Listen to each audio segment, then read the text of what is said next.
Hello friends, in this video I will show you how to automatically write dates in Excel. So firstly guys, enter number 1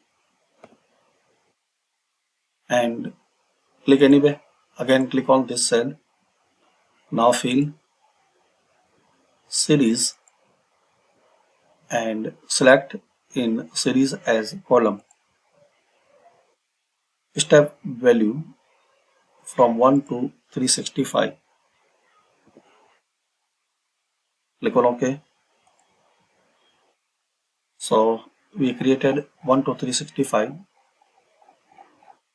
Now type here date.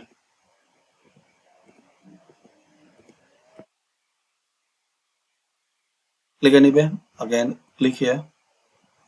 Now move your cursor.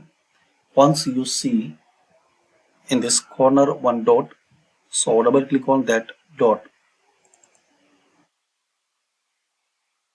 and if you see in some cells in this hash, so double click on it. Now click anyway. So in just few click you created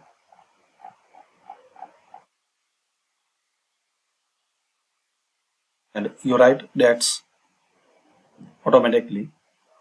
Now if you don't need this column, so select it and delete. So thanks for watching.